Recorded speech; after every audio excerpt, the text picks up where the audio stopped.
नमस्कार दोस्तों, स्वागत है आपका दीक्षित की दुनिया वन में।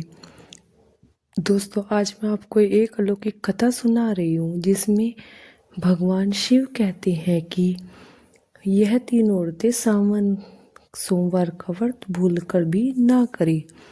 प्रिय दर्शकों, एक समय की बात है, देवी पार्वती कैलाश में भगवान शिव के पास जाती है और उनसे पूछने लगती है कि हे प्रभु, आपकी आदि और अंत है, आपके ही कारण काल प्राणी को ग्रहण करता है, किंतु आज मैं आपके पास यह जानने के उद्देश्य से आई हूँ कि शिवलिंग को जल चढ़ाने के नियम क्या है। कौन सी स्त्री शिवलिंग को जल चढ़ा सकती है और कौन सी स्त्री शिवलिंग को जल नहीं चढ़ा सकती है, इस विषय में मुझे ज्ञान दीजिए। तथा कौन सी स्त्री को सावन सोमवार का व्रत पालन नहीं करना चाहिए, कृपया करें और मेरे मन की आशंकाओं को दूर करें। मित्रों, तब मुस्कुराते हुए प्रभु शिव शंभु कहते हैं कि हे पार्वती, आज आपने उत्तम प्रश्न किया है। शिवलिंग को जल देने के महत्वपूर्ण कुछ नियम होते हैं।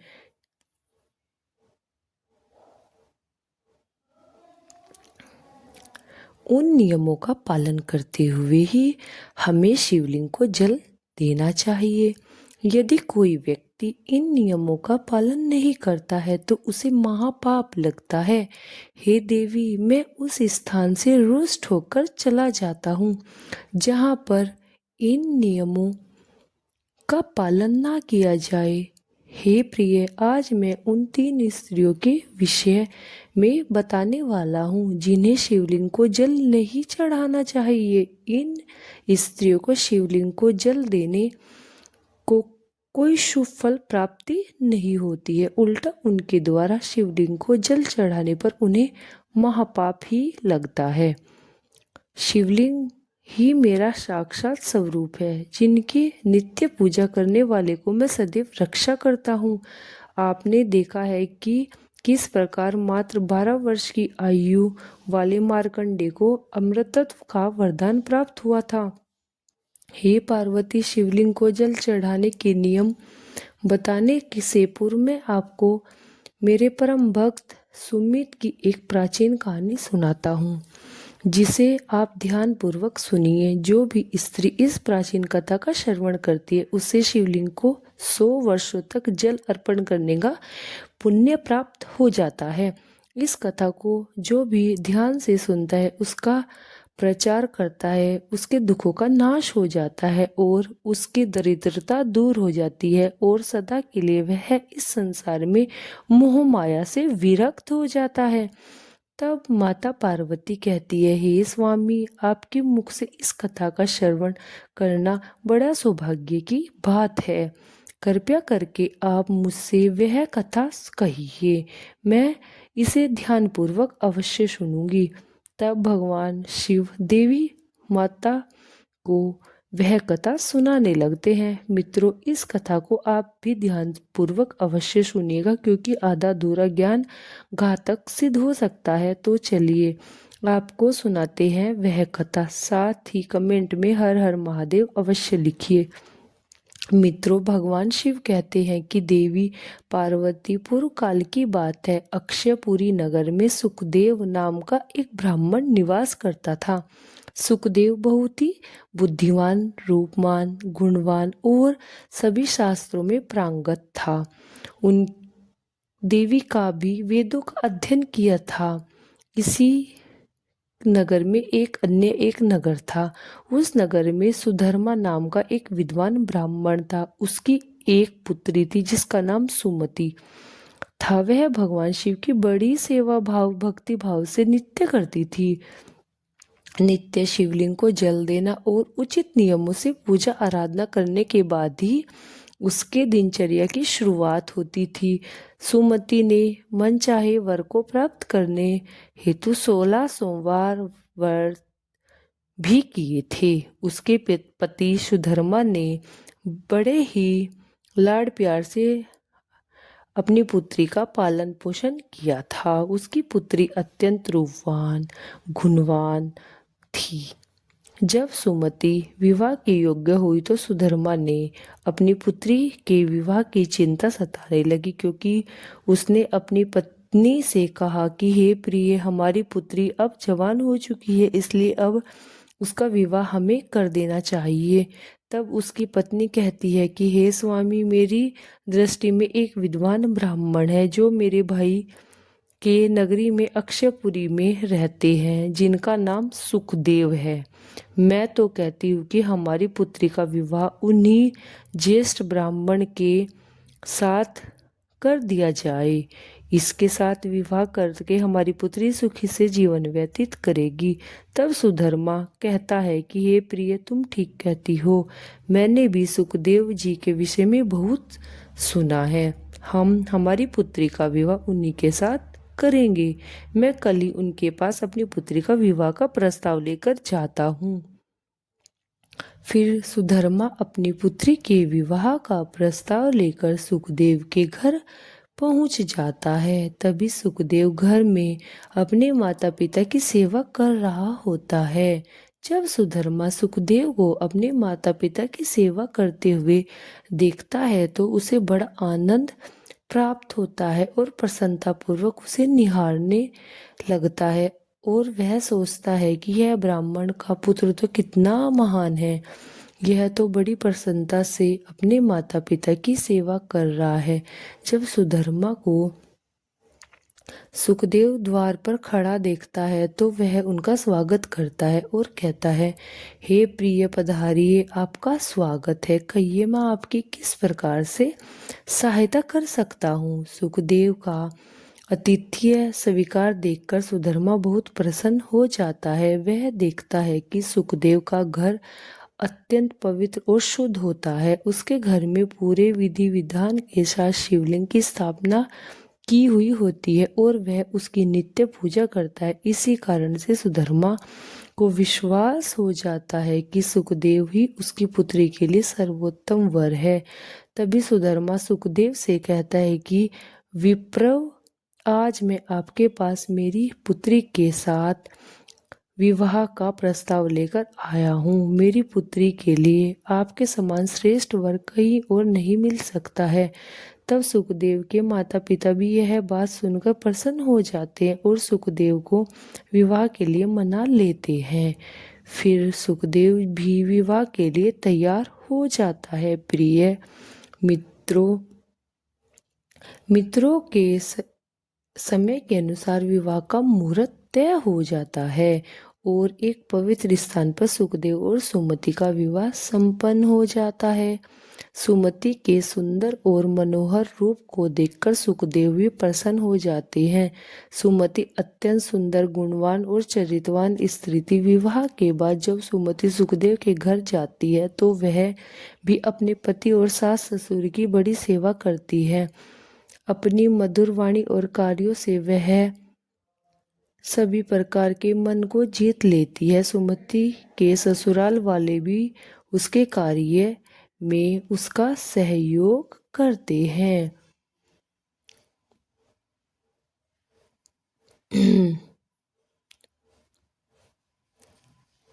और उसके कार्य से संतुष्ट भी होते हैं और प्रसन्न रहते हैं। सुमति नित्य अपने पति से पहले जाकर घर का आंगन साफ करती थी, फिर घर के अंदर साफ सफाई करके स्नान किया करती थी। स्नान करके वह पूजा घर में जाकर किया करती थी और नित्य रूप से शिवलिंग को जल अर्पित करती थी तथा बेलपत्र अर्पण करती थी। एक दिन भर वह अपने अन्य कामों को कर लेती और तभी सभी परिवारजनों को प्रसन्न रखती थी। फिर रात को वह पति के चरण दबाकर उसके सो जाने के बाद ही सो जाया करती थी।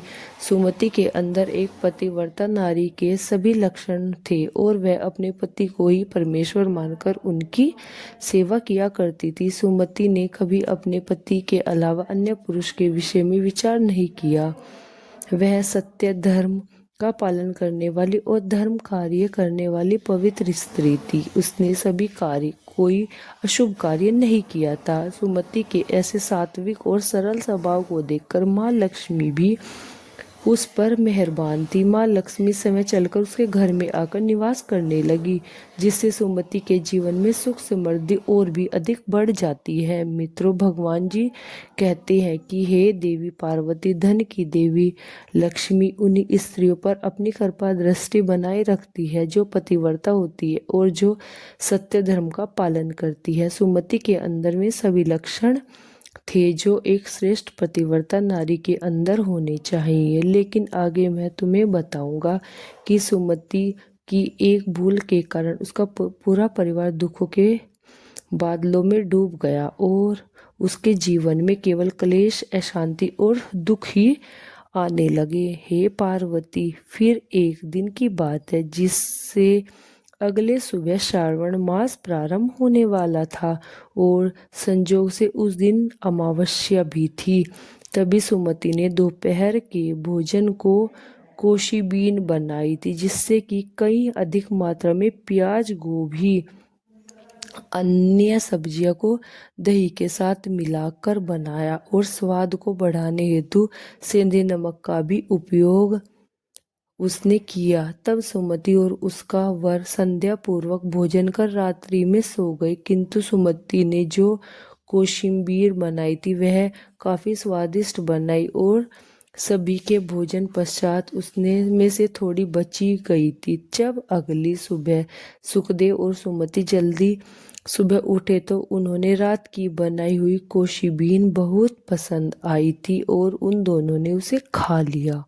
मित्रों, कहते हैं कि प्याज में अधिक सेवन करने से मनुष्य की कामुकता बढ़ जाती है। अब उन दोनों के साथ यही हुआ। सुमति का पति अत्यंत कामातुर होकर सुबह स्नान करने के पश्चात सुमति के पास गया और उनसे सुमति के साथ संबंध स्थापित किया, जिससे सुमति का शरीर अपवित्र हो गया। लेकिन सुमति का मन भी काम के प्रभाव में ही था, इसलिए वह भी अपने नित्य नियम को भूल गई और उसने पति के साथ संबंध बनाने के बाद बिना स्नान ही शिवलिंग को स्पर्श किया और जल चढ़ा दिया, जिससे सुमति के शरीर में महामोह प्रवेश कर गया, जिस कारण से सुमति के सारे इंद्रिय तिलमिला उठे। सुमति के शरीर में महामोह के प्रवेश करते भगवान शिव क्रोधित हो गए और वहां से चले गए तथा इस अपवित्र अवस्था को देखकर शिवजी अपने ही भक्त से रुष्ट होकर वहां से चले जाते हैं। तब से सुमति के शरीर में निवास कर रहे उस महामोह ने उसे सभी धार्मिक कार्यों से वंचित कर दिया था तथा उसने अपने सभी श्रावण सोमवार व्रतों के पुण्य को नष्ट कर दिया। उन दोनों ने अनजाने में लहसुन प्याज का सेवन किया तथा सोमवार के व्रत के दौरान सुमति ने सेंधे नमक का उपयोग करके अपने भोजन में किया, जिस कारण उसका व्रत भी विफल हो जाता है। जिस व्रतों को करने से मनुष्य को महापुण्य की प्राप्ति होती है, वही सुमति को अनजान दुष्कर्मों से पाप का भागीदार बना रहती है। महामोह के शरीर में वास होने के कारण सुमति की मति भ्रष्ट हो जाती है तथा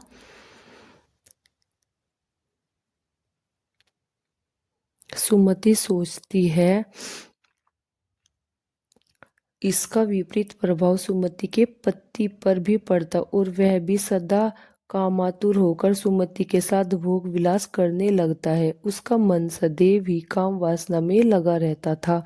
फिर एक दिन सुमति के पति ने तो सभी सीमाओं का उल्लंघन किया और सुमति के मासिक धर्म के दौरान ही उसके साथ संबंध स्थापित किया, जिससे सुमति के शरीर में निवास कर रहा ब्रह्म हत्या का पाप उसके पति के शरीर में प्रवेश कर गया।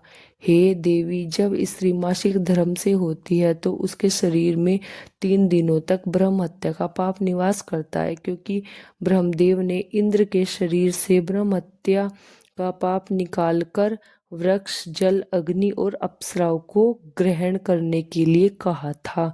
उसी समय से स्त्री के शरीर में मासिक धर्म के दौरान ब्रह्म हत्या का पाप निवास करता है, और जो भी पुरुष मासिक धर्म के दौरान स्त्री को स्पर्श करता है, उसके साथ संबंध बनाता है, तो वह पाप उसके शरीर में प्रवेश कर जाता है। वही ब्रह्म हत्या का पाप सुमति के पति के शरीर में प्रवेश कर गया था और वह जमीन पर गिर पड़ा था। उसे तुरंत ही कुष्ठ रोग हो गया था। उसका अंग अंग जलने लगा, उसके शरीर पर छाले पड़ गए, उसके पूरे शरीर से रक्त की प्यूसी बदबू आने लगी थी और वह दर्द से चिल्लाने चीखने लगा। हाय, यह मुझसे क्या अपराध हो गया है? मेरे द्वारा यह कैसा भयंकर पाप हो गया है? मैंने सब कुछ जानते हुए भी महापाप किया है। हे भोलेनाथ, हे भोले बाबा, हे शिव शंभु, अब आप ही मेरी रक्षा करें।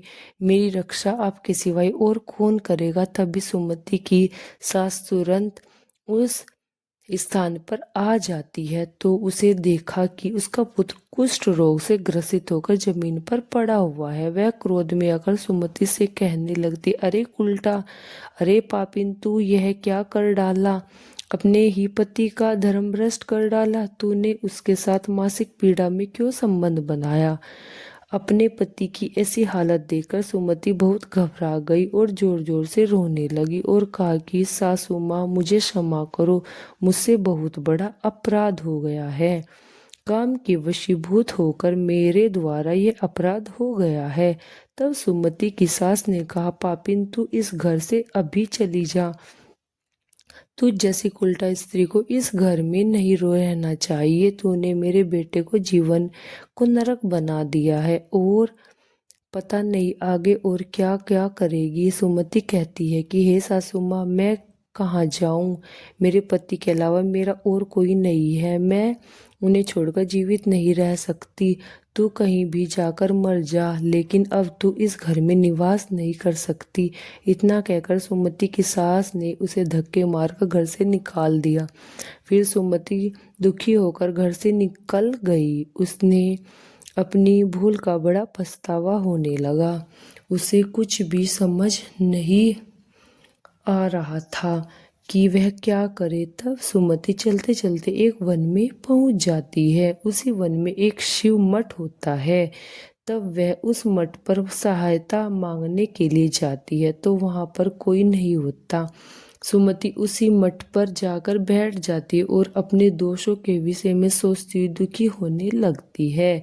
फिर कुछ समय के बाद एक साधु उस आश्रम में आते हैं, जो कि उस मठ के पुजारी होते हैं।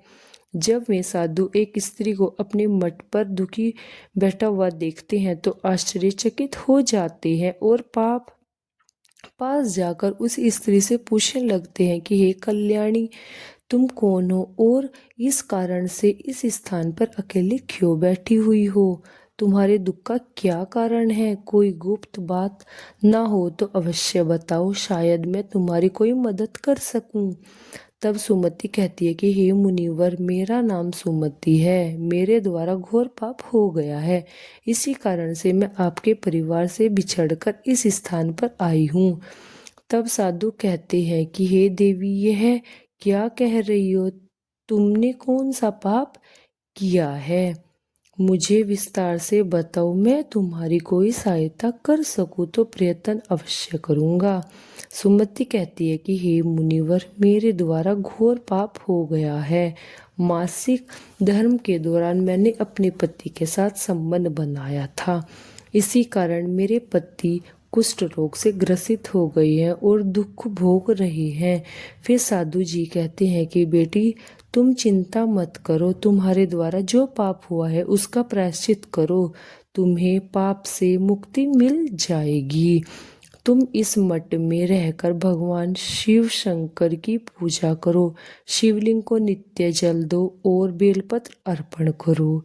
यही तो पूरे संसार के पिता हैं। जो भी इसके शरण में जाता है उसका उद्धार निश्चित ही शिव शंभु कर देते हैं और तुम्हारा पति भी जल्दी से ठीक हो जाएगा। फिर सुमति सोचती है कि साधु महात्मा बिल्कुल सही कह रहे हैं। फिर वह सुमति वहीं पर उसी शिव मठ में रहकर भगवान शिव और शिवलिंग की नित्य पूजा करने लगती है। रोज स्नान करके वह ब्रह्मचर्य का पालन करते हुए शिवलिंग को जल चढ़ाती है और शिवलिंग पर बेलपत्र अर्पण करती है तथा भगवान शिव को मिष्ठान भोग लगाती है तथा उस मठ में मौजूद सभी गायों को चारा डालती है, उसकी सेवा करती है। वह दिन भर उसी मठ के मंदिर में भगवान शिव की मूर्ति के आगे बैठकर भगवान शिव जी की भक्ति करने लगती है, उसकी स्तुति करती है और फिर से अपने पति के मंगल होने के लिए सोमवार का व्रत भी करती है। इस प्रकार से 1 वर्ष बीत जाता है, किंतु वही दूसरी ओर भगवान शिव भी उसकी परीक्षा ले रहे होते हैं। अब अगला श्रावण मास प्रारंभ होता है। तब साधु महाराज जी कहते हैं, हे पुत्री, तुम इस श्रावण मास में निरंकार सभी सोमवार व्रत करना, शिव जी का ही सदैव ध्यान करो और याद रहे कि कोई भूल न हो जाए।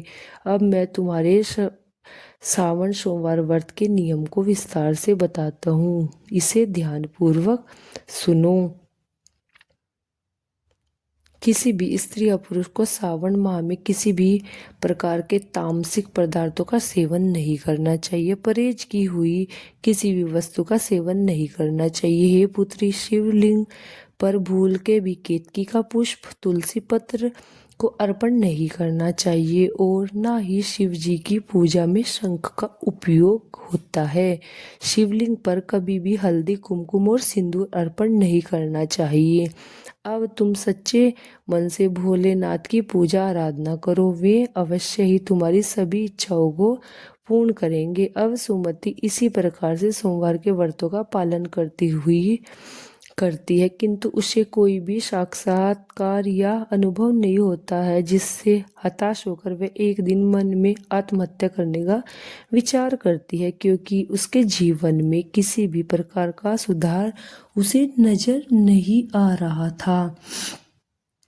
तब वह शिव मठ के पास वाली नदी के किनारे जाती है और भगवान शिव का स्मरण करते हुए जल समाधि ले लेती है। किंतु उसी समय यह चमत्कार होता है कि जिस प्रकार से सुमति जल में प्रवेश करती है, ठीक उसी प्रकार से वह वापस जल से बाहर आ जाती है। जब वह अपनी आंखें खोलती है तो उसके सामने स्वयं भगवान शिव प्रकट हो जाते हैं। मित्रों, भगवान शिव सुमति की दृढ़ निष्ठा और भक्ति से अत्यंत प्रसन्न हो जाते हैं और सुमति को साक्षात्कार दर्शन देते हैं। भगवान शिव को साक्षात अपने सामने खड़ा देखकर सुमति उन्हें बारंबार प्रणाम करने लगती है, उनकी स्तुति करने लगती है। तब भगवान शिव सुमति से कहते हैं कि हे पुत्री, तुमने बड़े ही श्रद्धा और भक्ति भाव से मेरी आराधना की है, इसलिए अब मैं तुम पर प्रसन्न हूँ। कहो, तुम्हारी क्या कामना है? तब सुमति कहती है कि हे प्रभु, कृपया कर मुझे बताइए कि मेरे किस दोष के कारण मेरे अंदर काम का वास हो गया है, जिस कारण से मेरे द्वार घोर पाप हो गया है और मेरे पति को कुष्ठ रोग हो गया है। भगवान शिव जी कहते हैं कि हे पुत्री, अब तुम ध्यान से सुनो। तुम्हारे द्वारा अनजाने में ही एक पाप हुआ था, जिस कारण से तुम्हारे अंदर महामोह ने भी प्रवेश कर लिया था। एक दिन सावन माह में तामसिक पदार्थ का सेवन करके तुमने अपने पति के साथ संबंध बनाने के बाद स्नान किया, बिना किए शिवलिंग को स्पर्श कर लिया, उसे जल दिया। पति पत्नी जब रति क्रिया करते हैं तो उसका शरीर अपवित्र हो जाता है। ऐसी अवस्था में शिवलिंग को कभी स्पर्श नहीं करना चाहिए। शिवलिंग मेरे ही पूर्ण अंश अवतार है। तुमने अपवित्र अवस्था में ही शिवलिंग को जल अर्पण किया था, जिस कारण से मैंने तुम्हारे घर को त्याग दिया और फिर महामोह ने तुम्हारे अंदर प्रवेश कर लिया। उसी महामोह के कारण तुम्हारे और तुम्हारे पति के अंदर काम का प्रभाव अधिक बढ़ गया और मासिक धर्म के दौरान स्त्री के साथ संसर्ग होने के कारण तुम्हारे पति को कुष्ठ रोग हो गया था। वह सुमति कहती है कि हे प्रभु, अनजाने में मुझसे यह बहुत बड़ा पाप हो गया था। इस पाप का क्या प्रायश्चित है? भगवान शिव कहते हैं कि हे सुमति, इस पाप का प्रायश्चित तुमने 1 वर्ष तक ब्रह्मचर्य व्रत का पालन करके कर लिया है और 16 सोमवार का निरंकार व्रत भी किया है, इसलिए अब तुम पापों से मुक्त हो। सुमति कहती है कि हे प्रभु, कृपया मुझे बताइए कि किस अवस्था में शिवलिंग को जल नहीं चढ़ाना चाहिए और शिवलिंग पर जल चढ़ाने के क्या नियम होते हैं। तब भगवान शिव शंभु कहते हैं कि हे पुत्री, अब मैं तुम्हें शिवलिंग को जल देने के नियम बताता हूँ, उसे ध्यानपूर्वक सुनो।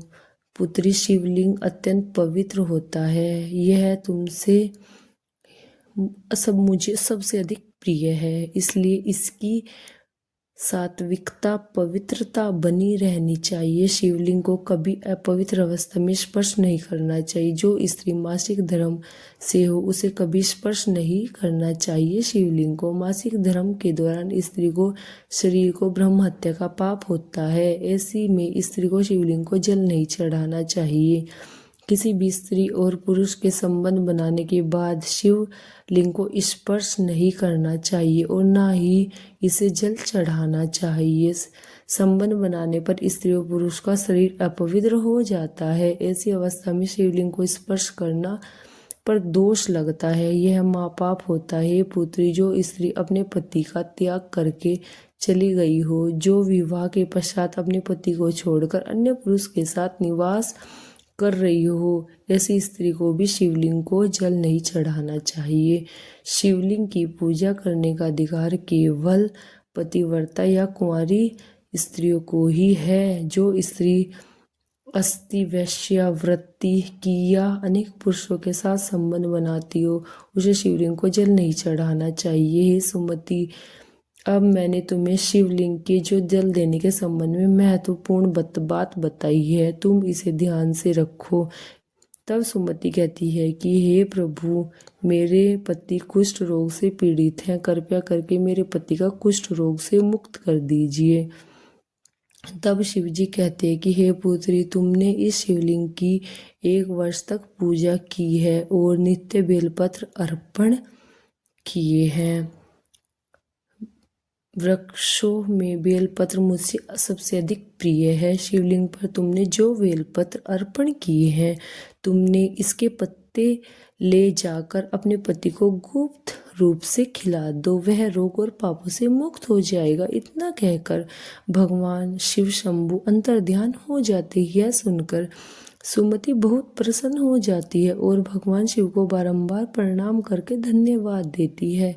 फिर सुमति उस शिवलिंग पर अर्पित बेलपत्र के कुछ पत्ते उठाकर घर जाती है और अपने पति कोढ़ी को खिलाकर देती है। शिवलिंग के पत्ते खाते ही उसका पति एकदम से स्वस्थ हो जाता है और सुमति को गले से लगा लेता है। सुमति की सास भी जब यह चमत्कार देखती है तो वह बड़ी प्रसन्न हो जाती और फिर से सभी प्रसन्न रहने लगते हैं। मित्रों, भगवान शिव कहते हैं कि हे देवी पार्वती, इसलिए इन अवस्थाओं में स्त्रियों को शिवलिंग को जल नहीं चढ़ाना चाहिए और ना ही शिवलिंग को स्पर्श करना चाहिए, अन्यथा इसके अशुभ परिणाम भोगने पड़ते हैं, जैसे सुमति के साथ हुआ। प्रिय दर्शकों, अब हम जानते हैं शिवलिंग से जुड़े हुए महत्वपूर्ण नियम। क्या आप जानते हैं भगवान शिव जी की पूजा में यह 3 चीज़ों का उपयोग वर्जित है। आपको पुष्प की जगह पुण्य की जगह पाप मिलेगा। तो चलिए जानते हैं कौन सी वह 3 चीज़ें। जिससे पहले तुलसी के पत्ते। जी हाँ दोस्तों, तुलसी माता लक्ष्मी का स्वरूप है और माता लक्ष्मी भगवान श्री हरि विष्णु जी की पत्नी है, इसलिए तुलसी के पत्ते कभी भी शिवलिंग पर नहीं चढ़ाने चाहिए। दूसरा है शंख। शिव जी के शंखचूड़ नामक दैत्य का वध किया था और उसी की हड्डियों से शंख का निर्माण हुआ था। तीसरा है केतकी का फूल। पुराणों के अनुसार भगवान विष्णु और ब्रह्मा जी में विवाद होकर केतकी के फूलों ने ब्रह्मा जी के झूठ के साथ अपना साथ दिया था। भगवान शिव इस विवाद में निर्णायक की भूमिका में थे।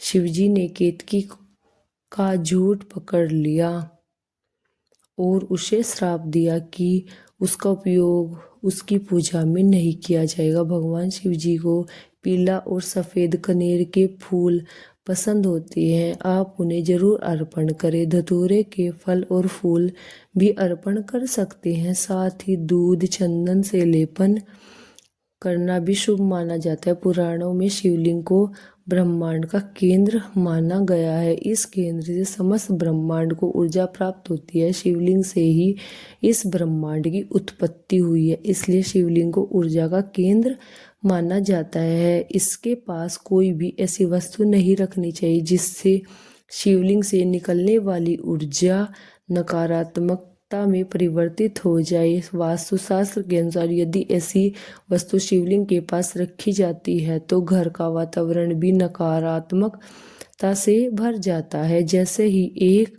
दो शिवलिंग, तुलसी का पौधा, कांसे के बर्तन, नंदी को भी पास नहीं रखना चाहिए। नंदी को भी थोड़ा दूर ही रखना चाहिए। पूजा स्थान पर या उसके आसपास अशुद्ध, अपवित्र और अशुभ जाने वाली वस्तुएं भूलकर भी नहीं रखनी चाहिए। मृत व्यक्ति की अस्थियां या कलश, हड्डियां, मांसाहार आदि इत्यादि मंदिर के पास नहीं रखनी चाहिए।